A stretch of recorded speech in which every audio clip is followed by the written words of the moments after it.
Beralih ke informasi seputar perkembangan cuaca yang cenderung di beberapa wilayah mengalami kondisi yang ekstrim ya, Rati. Ya. Ini banjir lahar dingin di Gunung Semeru meluap ke pemukiman warga akibat dampak dari jebolnya tanggul Sungai Regoyo di Lumajang, Jawa Timur pada Sabtu kemarin. Sementara itu curah hujan tinggi juga membuat debit sungai di Citonjong, Pangandaran, Jawa Barat meluap dan berakibat kepada aktivitas masyarakat yang terganggu.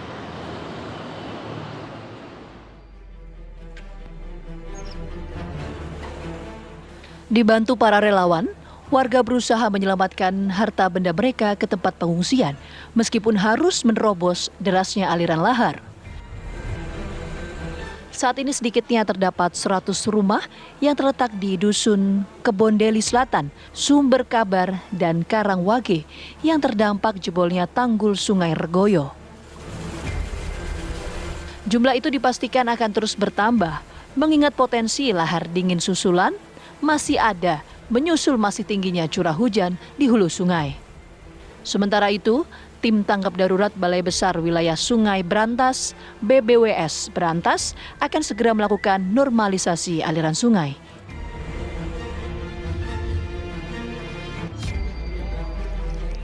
Intensitas hujan yang tinggi sejak beberapa hari lalu membuat debit sungai Citonjong meluap dan merendam rumah warga di Dusun Karangnangka, Desa Bojong, Kecamatan Parigi. Meski banjir, namun sebagian besar warga masih memilih bertahan di rumah mereka. Selain merendam pemukiman warga, banjir luapan sungai juga menyebabkan akses jalan kabupaten terendam banjir dan sulit dilalui kendaraan. Tim TV One mengabarkan.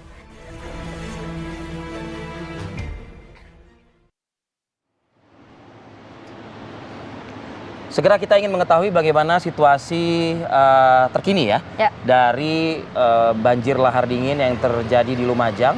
Ini sudah ada rekan kami, ada Wawan Sugiarto dan Goldi Gumilang, reporter kami dari Biro Surabaya yang bertugas juga memantau bagaimana kondisi di pengungsian. Selamat pagi rekan-rekan. Kita ingin ke Wawan terlebih dahulu. Wawan, informasi dari Anda. Bisa saya kabarkan update terbaru dari lokasi jebolnya tanggul Sungai Regoyo akibat terjangan banjir lahar hujan Gunung Semeru yang terjadi 2 hari kemarin. Hingga saat ini kecenderungan air hujan aliran lahar sudah berangsur surut, tapi saat ini sudah mulai terjadi hujan gerimis. Terpantau di belakang saya ini adalah sisa aliran lahar yang kini sudah kembali ke jalur semula karena sejak kemarin sudah dilakukan normalisasi aliran sungai. Sementara yang paling ujung adalah dari jembatan gantung yang putus dan saat ini juga masih terus diupayakan untuk normalisasi aliran sungai. Namun untuk aktivitas alat berat hingga saat ini belum terpantau dan skenario yang akan dilakukan dalam upaya normalisasi sungai selain mengerahkan 2 alat berat di titik saya mengabarkan saat ini, 2 alat berat lagi akan dikerahkan di posisi 1 kilometer di atas juga untuk mengalihkan aliran sungai supaya tidak menghantam bangunan tanggul di sisi atas yang kini sudah hampir rata dengan permukaan sungai. Ari. Ya, Wawan, kalau melihat saat ini untuk kondisi cuaca, apakah cukup mendukung untuk melakukan normalisasi di sana? Ya, jadi cuaca di sekitar saya mengabarkan dan seputaran Semeru memang ini cenderung hujan dan secara visual Gunung Semeru pun tertutup kabut dan mendung tebal ini dimungkinkan di sana juga saat ini sedang terjadi hujan. Dan saat ini pun di tempat saya mengabarkan hujan gerimis terus bertambah dengan intensitas menuju lebat dan sekali lagi rupanya untuk alat berat ini belum bisa diturunkan karena adanya faktor cuaca. Namun hal itu akan dilakukan kembali jika cuaca benar-benar sudah kembali normal atau sedang tidak terjadi hujan. Rate. Ya, khawatirnya alat berat yang dikerahkan atau yang diturunkan justru malah juga terdampak ya begitu ya dari kondisi cuaca yang yang belum bersahabat di lokasi.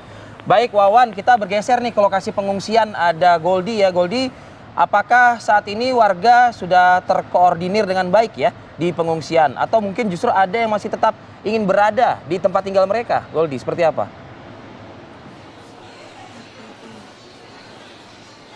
Selamat pagi Arif Fadil, Ratih, dan juga pemirsa.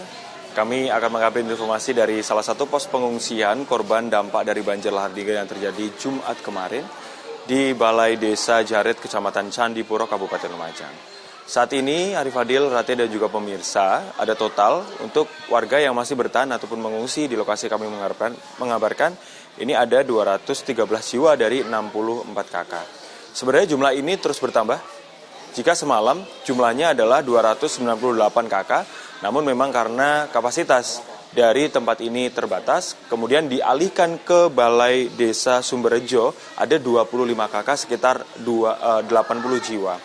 Dan saat ini untuk pemenuhan kebutuhan, ini dapur umum juga disediakan, ada kurang lebih 3 dapur umum dari 2 tim Tagana, kemudian yang 1 ada dari PMI. Dan setiap harinya ini memasak 3 kali masak, kurang lebih untuk 1 sesi masak ini ada 600 hingga 700 nasi.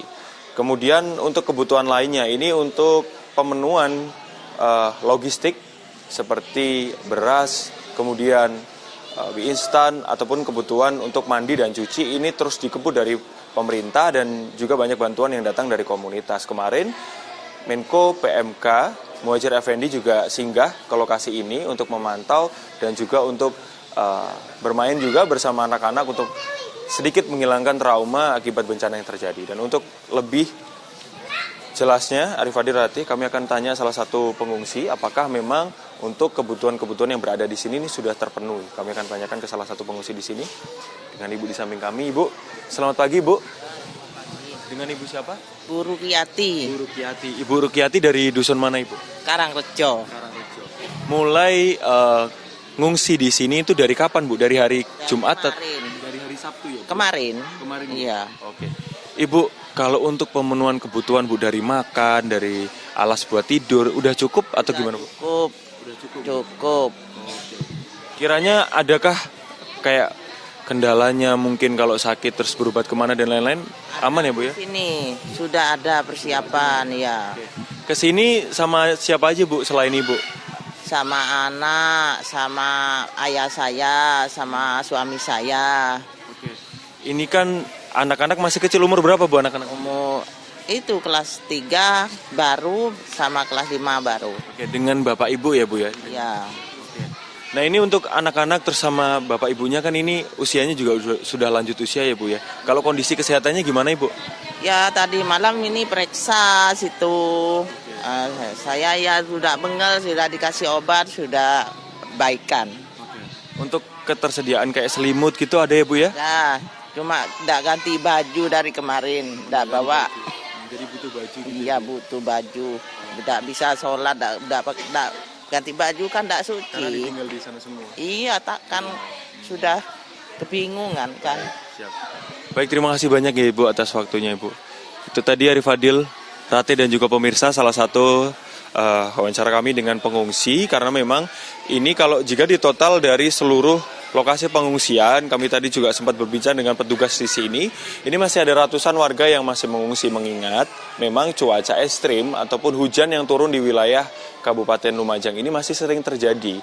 Hari ini saja, pagi ini cuacanya cukup mendung, jadi memang warga ini memilih bertahan di pos pengungsian karena ditakutkan banjir lahar dingin susulan ini menerjang ke pemukiman mereka lagi. Namun, memang dari pemerintah kabupaten dan juga pihak terkait sudah menangani atau menormalisasi aliran lahar agar kembali ke tempat semula. Kemudian juga dampak-dampak yang terjadi seperti tanggul yang jebol, jembatan yang terputus penghubung antar dusun ini dipercepat untuk proses perbaikannya, seperti tanggul ini segera dipasang bronjong-bronjong. Kemudian untuk jembatan ini dari akan dibangunkan jembatan Belin dari Malang yang akan segera dikerjakan.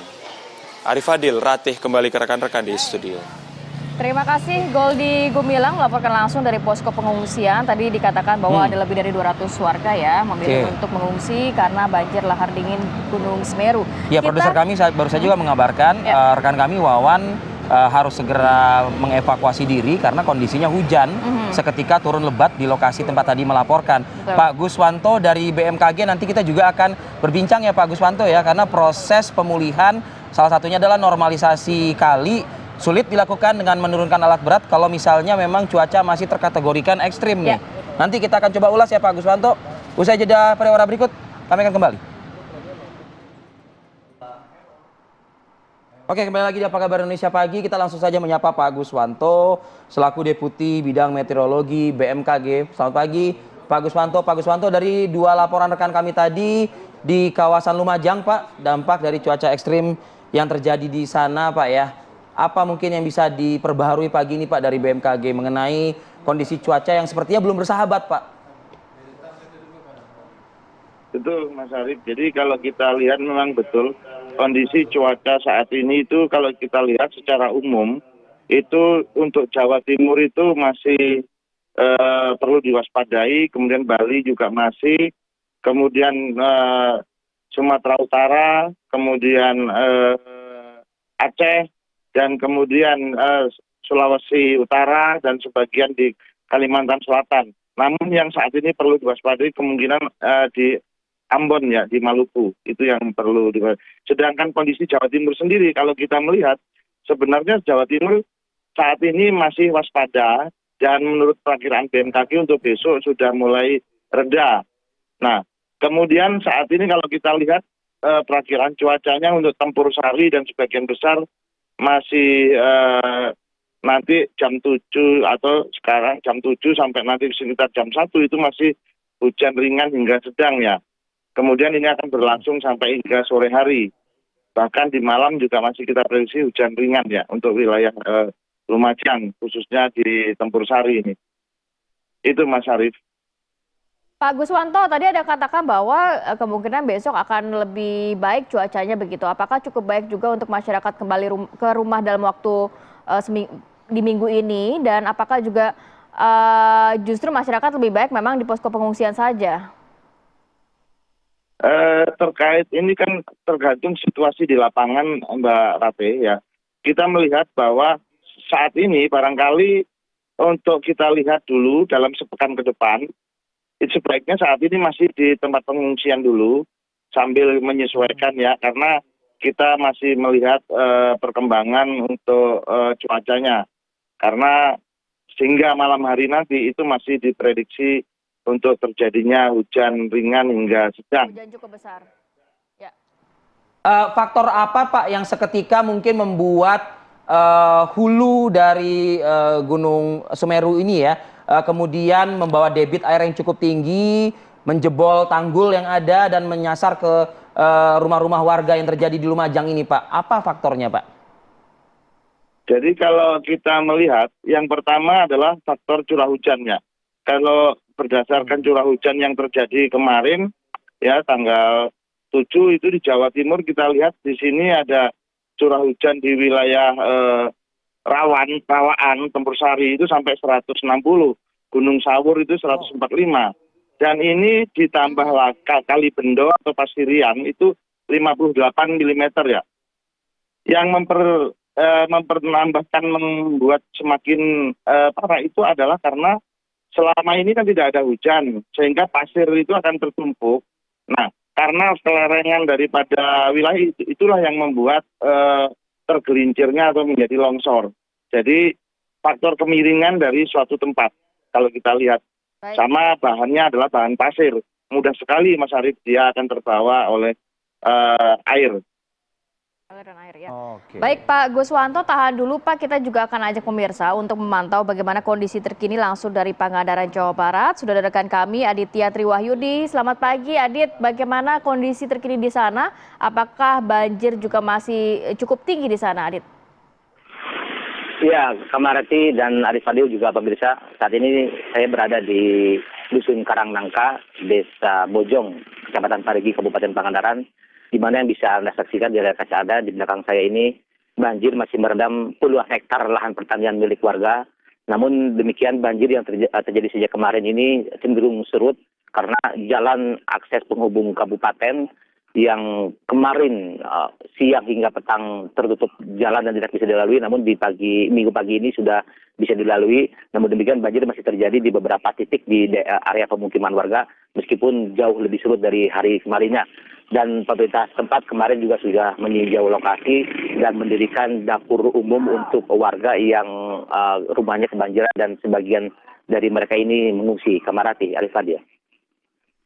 Ya, sejauh ini upaya apa yang dilakukan oleh pemerintah setempat untuk dapat meminimalisir banjir yang juga memasuki pemukiman warga di sana? Apakah harus mengevakuasi warga kah, Dit? Iya. Iya, Arif Fadil dan Marati, pemerintah Kabupaten Pangandaran mengimbau kepada warga agar tetap waspada karena memang berbagai upaya sudah dilakukan oleh pihak-pihak terkait, diantaranya pemerintah Kabupaten Pangandaran juga dari Balai Besar Wilayah Sungai atau BBWS Cisadui untuk melakukan normalisasi di beberapa sungai.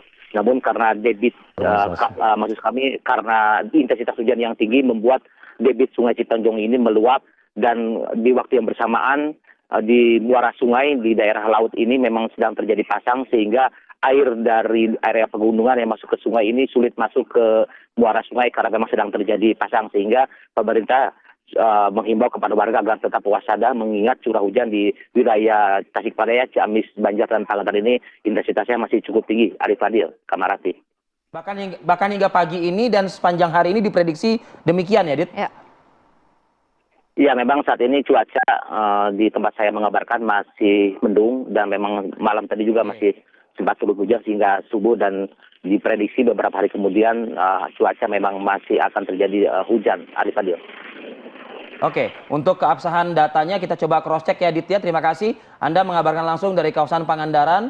Pak Guswanto, bagaimana dengan wilayah Jawa Barat, Pak? Jawa Timur tadi kita sudah bahas, kita sudah ulas. Salah satu yang terdampak di Pangandaran ini, Pak. Baik, Mas Arif. Kalau kita melihat dari perakiraan cuaca kondisi saat ini ya, khususnya untuk harian, kita melihat bahwa untuk Kabupaten Pangandaran, kalau saya lihat di Cimerak ya, Kecamatan Cimerak ini itu juga kalau kita lihat saat ini nanti jam 7 sampai jam 10 itu berawan, nanti hujan ringan mulai jam 13.00. Nah, sedangkan pagi ini itu kita memantau kondisi awan konvektif itu berada di pesisir utara Jawa Barat. Artinya daerah pesisir Jawa Barat itu tentunya dia akan mengalami berawan ataupun hujan ringan kalau kita lihat dari citra satelit maupun radar BMKG. Pak Guswanto, tadi rekan kita mengatakan kalau hujan memang cenderung tidak reda, ditambah lagi kondisi air laut yang juga sedang pasang katanya ya. Ya tentu kan agak sulit ya kita mencari jalan keluarnya ya, Pak ya. Tapi apakah memang kondisinya seperti itu, Pak? Bertemu di tengah antara laut dengan daratan, Pak? Betul, jadi antara laut dan daratan itu bertemunya adalah di pantai, biasanya di hutan-hutan bakau atau pesisir ya. Nah, apabila daratan yang kita miliki ini cukup lebih tinggi dibandingkan tinggi muka air, maka itu masih bisa teratasi. Namun apabila daratan kita sudah sejajar dengan muka air, maka banjir rob ini akan menambah banjir untuk lebih masuk ke dalam. Dan ini juga menambah mengamplifikasi daripada kondisi yang ada. Baik. Pak Guswanto, himbauan dari BMKG terkait cuaca ekstrim yang juga ternyata masih melanda beberapa wilayah di Indonesia. Apa yang perlu dikhawatirkan, diwaspadai masyarakat?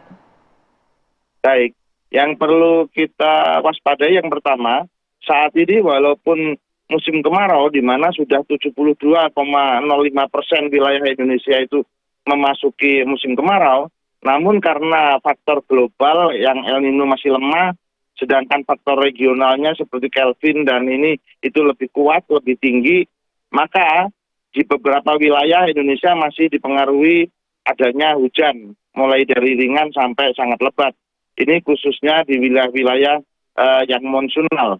Nah, kemudian kalau kita melihat, kita waspadai beberapa hal. Yang pertama, pagi ini kita juga melihat kondisi perkembangan cuaca di Maluku, khususnya Ambon, sudah ada penerbangan yang dari Jakarta, Batik Air atau 670 itu sudah di landingnya sudah tidak bisa di Ambon, dia digeser menuju ke Bandara Alternate Sorong, di mana visibility Bandara Ambon hanya 0,5 km.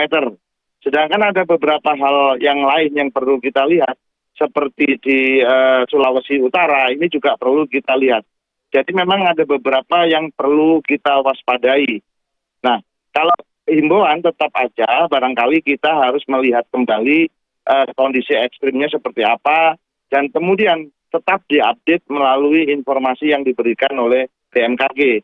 Karena luasnya wilayah Indonesia ini menyebabkan di satu sisi mengalami kemarau, di satu sisi mengalami musim hujan karena faktor-faktor dinamika atmosfer yang regional.